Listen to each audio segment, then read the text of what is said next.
Could the ideas that you're avoiding hold the exact momentum that your business is missing? Just like Rudolph's red nose made him the ideal lead on a foggy night, your flaw could lead you to your next big breakthrough.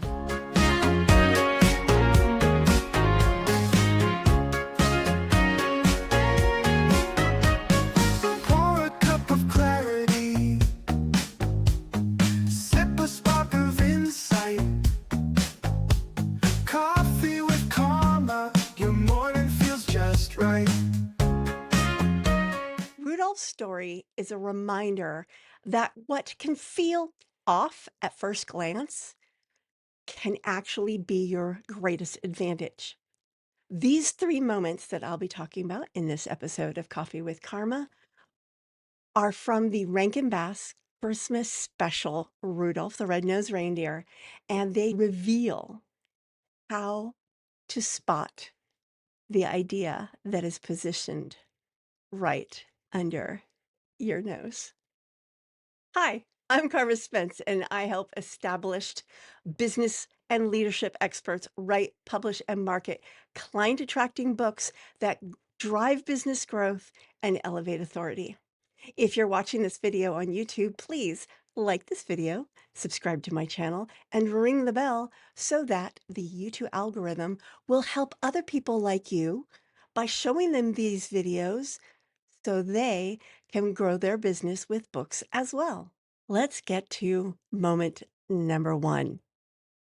Hermey, our little toy making elf, didn't want to be a toy maker. I want to be a dentist. That's what he always said. He wanted to be a dentist. His calling on his heart was to be a dentist. And that very skill actually helped him save his friends from the abominable snowman. In fact, actually befriended the abominable snowman. So sometimes the right idea aligns with your actual strengths, not what you're supposed to be.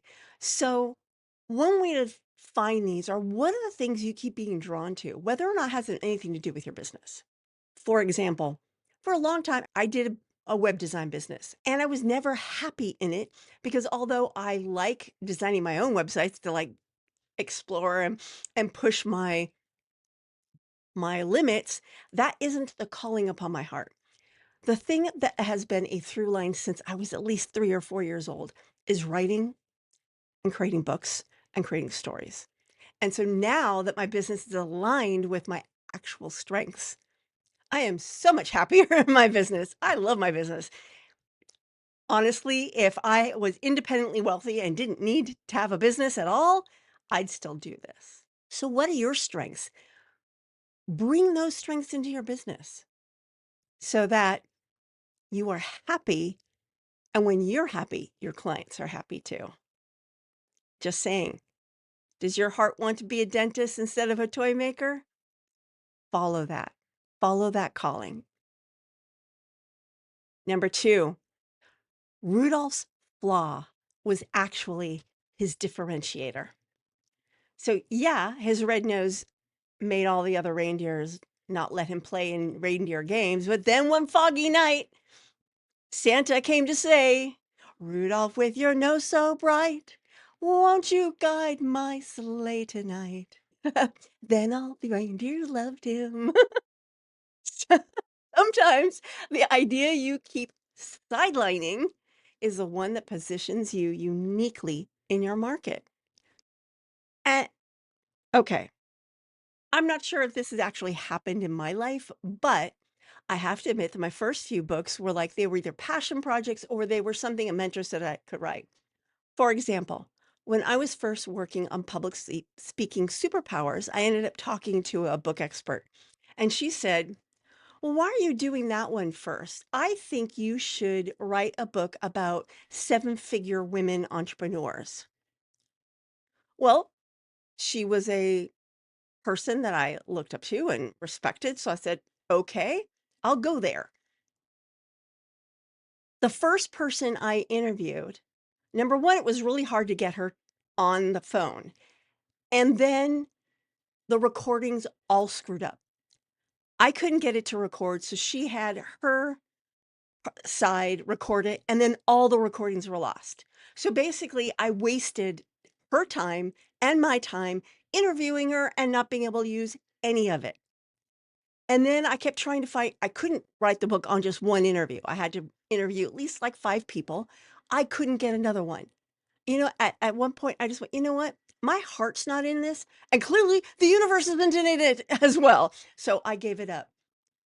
When you try to fit into other people's boxes, you end up being bland and sometimes a hot mess. But when you follow your calling, now public speaking superpowers may not be directly tied to my business, but it is one of the best books I've ever written. I think Serve Up Your Book is also an excellent book. And I think that the book helps people. So I am very glad I wrote it. I won 3 awards. I'm an award-winning author because of that book. And that was a book that was calling me. So you can turn things around by following your red nose. Your red nose makes you different. It kind of becomes your pink gorilla. I talk about the pink gorilla all the time. The pink gorilla is people either dance with the pink gorilla or they confront the pink gorilla. The pink gorilla is the big idea that everybody in your industry is talking about, and you either agree with it or you don't. If you agree with it, you dance with it and make it your own little choreography, or you confront it and say, you know what? That pink gorilla is a red herring. It's not a pink gorilla, it's a red herring. And this is the truth. Again, these are your red nose, so to speak. And number 3, The Island of Misfit Toys. What a sweet song that is, too. Anyway, it reminds you that the market notices what doesn't fit. If your idea mirrors everything that is already out there, it blends in, and that's not ideal for authority building. That's why I always recommend identifying what are the pink gorillas, and do you want to dance with it and therefore turn it into your own choreography? Or do you want to confront it and say, no, that pink gorilla is a red herring, and this is why? When you do that, when you dance with the pink gorilla or call it a red herring, you are standing out differently from everybody else. Everybody else is saying, look at the pink gorilla. Here's the pink gorilla. This is how everybody deals with the pink gorilla. We're just going to do the pink gorilla like this. You do it differently. You say, okay, everybody's waltzing with the pink gorilla. I'm going to do cha-cha. Or you're saying, everybody thinks this is a pink gorilla, but no, it's a red herring. Make the pink gorilla work for you. Embrace your inner aisle of misfit toys. Okay, maybe you're a choo-choo train with square wheels. Embrace it. Maybe you're a bird that likes to swim or a fish that likes to fly, or maybe you're a dolly that doesn't have the right name. Whatever misfit toy you are, embrace it because this is what will help you stand out in the industry that you're in. Don't be like everyone else. Be you. Embrace your shiny red nose. Oh my goodness. And next week, just a little peek into next week. Next week, I will be talking about how a book organizes you, how working on a book, whether you publish it or not, helps you organize your business in such a way that you become crystal clear. And clarity is becoming increasingly important in the age of AI. So you'll want to stay tuned for next week. And of course, next Friday, I will be riffing off of Santa Claus is Coming to Town. So you won't want to miss that. I will see you next week. This is Carma Spence saying, ciao for now. Bloopers! With the ideas that you're avoiding actually hold the key to your next big idea, scratch that. I am really off this morning. Sorry. Let me try it again. Rudolph's story is a reminder that what sometimes what feels off can actually okay, let's try that again. Gosh, I'm off today. Look at you watching live. Rudolph's law was actually his differentiator. Blah. Okay, we're gonna try that one again.